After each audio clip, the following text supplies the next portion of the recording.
I remember also walking on the beach. One day he was walking along and a wave that was particularly big broke and came up and he had to jump and dance out of the way. And I said, Srila Prabhupada, even the ocean wants to touch your lotus feet. And he laughed, and I don't remember his exact words, but it was very, very humble. He took that glory that had been given to him and turned it to Krishna. I saw him do that so many times, so many times. A couple of times in the temple in Los Angeles. Once on his birthday, he came in from his morning walk and walked in, paid his obeisances to the deities, and went and sat on the Vyasasana, and one by one the devotees spoke about the glories of Prabhupada. And of course everyone was speaking how he had saved their lives and how he was saving the world by bringing Krishna consciousness. And he just listened, he accepted with his eyes closed. He was just listening. And then when the last person had spoken and Prabhupada was going to speak, there was a very long silence. He was very quiet for a long time. And you could have heard a pin drop. And you could see the ecstatic symptoms in his body that he was not allowing to fully manifest. But there was some tears coming and he was shivering. And he said, I thank you, when he finally spoke, he said, I thank you all so much for your praise and how much you show your love for me. He said, but truly I have to say that I am just the servant of my beloved Guru Maharaj.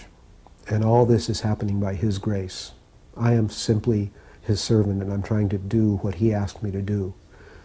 And it is his grace that is allowing this to happen. And then he stopped and there was more tears. And then he said, and actually, all of you are my gurus. He said, my Guru Maharaj has given me this service to do. And I came here with very little. And it is because of you that this is going on. So I offer you my respects as my gurus. And then another time, Prabhupada, well, he'd call us in all the time after every scientific conference. Every day he'd call us in to get the results. And Tamal Krishna Maharaj was, of course, his secretary then, and Sri Damodar Maharaj, and Madhava, and Jnana, and Siddhaputa, myself, we'd come in. And one time we came in and Tamal Krishna Maharaj said, so Prabhupada, your scientists are here. And Prabhupada couldn't see that well then. And he said, they're all in suits and ties, because even though the conference was in the Vrindavan temple, we wore suits and ties. And Prabhupada said, so get them chairs. Either Sri Damodar Maharaj or Tamal Krishna said, oh, we're your disciples, we sit on the floor. And Prabhupada said, no, they have to have chairs. But there weren't enough chairs. So I think 3 of us sat in one chair, and one of us sat down halfway pretending we were in a chair. Prabhupada couldn't see that well, but we couldn't sit on the floor, so we had to please Prabhupada. But he wanted his scientists, gentlemen, to be in chairs.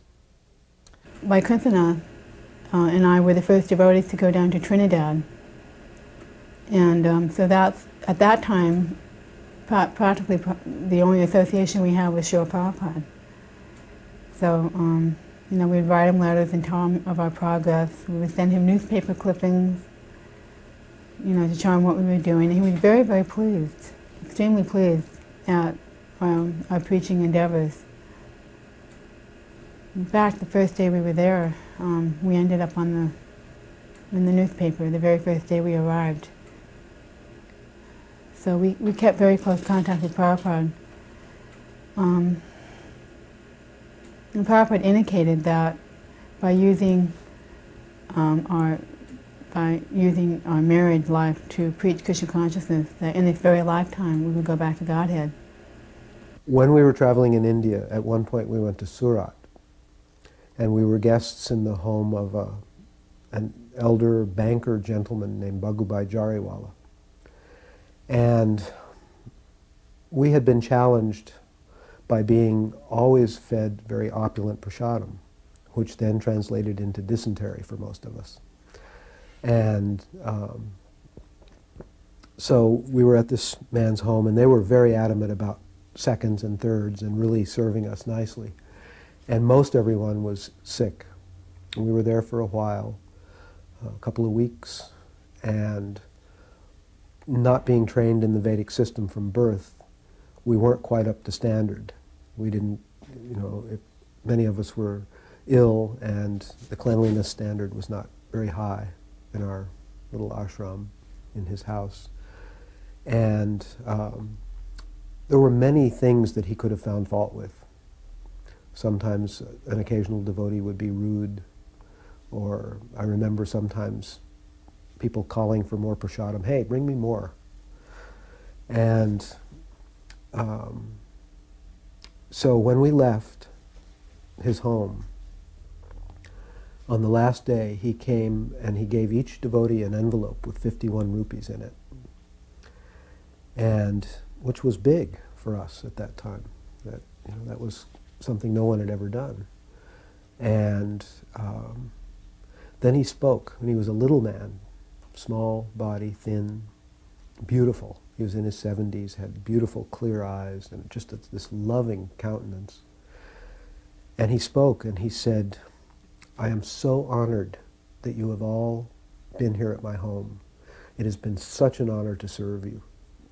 He said, and I really hope, and he started crying, he said, I really hope that you can forgive me for all the offenses I've committed against you. And then he sobbed.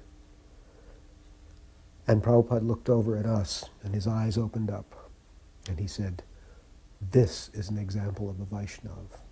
He said, this is the quality of a Vaishnava.